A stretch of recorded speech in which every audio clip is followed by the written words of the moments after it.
Alors bonjour, mon nom est Jean-Thomas Morin, je suis gérant de département à la boutique L'Accordé de Saint-Hubert. Aujourd'hui, je vais vous parler de comment charger son sac à dos pour une journée.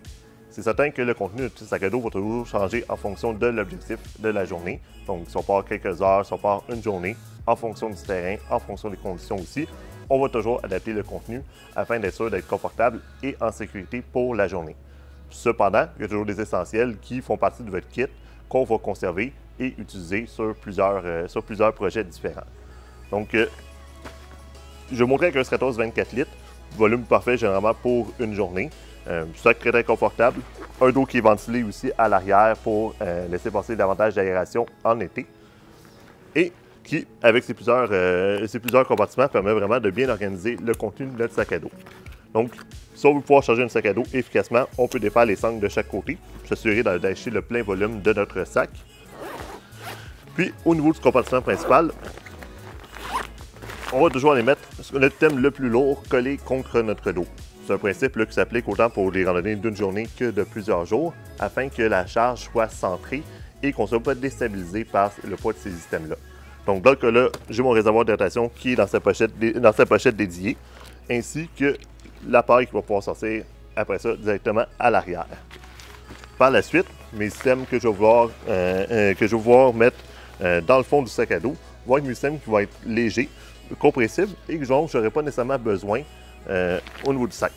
Dans ce cas-là, on va être une belle journée ensoleillée, mon Gore-Tex que j'amène quand même par protection, je vais le mettre vers le fond de mon sac à dos, accompagné d'un vêtement plus chaud aussi pour les moments plus frais de la journée. Par exemple, si on prend une pause, si on arrive au sommet ou sur la ligne des arbres aussi, qu'on va garder quand même accessible dans le sac par la suite. Au niveau des pochettes, c'est vraiment là que je vais regarder mes petits systèmes que je veux qu'ils soient accessibles. Par exemple, ma trousse de premiers soins que j'ai toujours apportée, je veux qu'elle reste à proximité et que je sache toujours où elle est, mais que mes amis aussi sachent où elle est en randonnée. Comme ça, ça arrive de quoi, tout le monde va pouvoir réagir de la bonne manière au niveau du sac. Par la suite, mes autres petits systèmes que je vais vouloir garder proches. Par exemple, ma carte et ma boussole pour la navigation vont rester accessibles facilement dans la poche du haut. Ainsi que ma lampe frontale pour les journées qui se terminent un tout petit peu plus tard ou pour les journées qui raccourcissent, qu'on va être certain d'arriver en sécurité à la voiture. Même chose avec mon multi-outil que je vais garder à proximité dans le haut du sac. Sur les poches de côté du sac à dos, on peut vraiment mettre nos collations aussi pour pouvoir, dès qu'on a une petite faim ou qu'on a une petite baisse d'énergie, avoir accès aisément. Tandis que de l'autre côté, les gens vont l'utiliser généralement de différentes manières. Il y en a qui vont transporter des Kleenex, leur téléphone ou encore un foulard de type buff pour la protection contre le soleil. Aussi, on peut ranger sur le côté.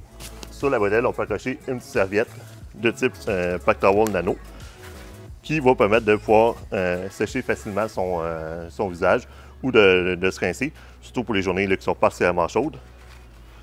Et avec sa petite pochette et son mousqueton, on va se ranger aisément. Donc, je vous incite à venir nous voir en magasin pour voir l'étendue de nos sacs à dos, autant pour vos projets d'une journée que de plusieurs jours, ainsi qu'on puisse faire l'ajustement avec vous afin que vous soyez en tout confort pendant votre projet, peu importe lequel il soit. Finalement, petit moment coup de cœur, je vous incite à aller faire mon Big Slide dans les Adirondacks, qui est une très belle randonnée d'intermédiaire d'une journée. Le terrain, généralement, va monter facilement au début, puis par la suite, va offrir vraiment des très belles vues sur les différents faux sommets, avec des petits passes plus techniques mais qui font que la randonnée est vraiment très agréable, autant à la montée qu'à la descente.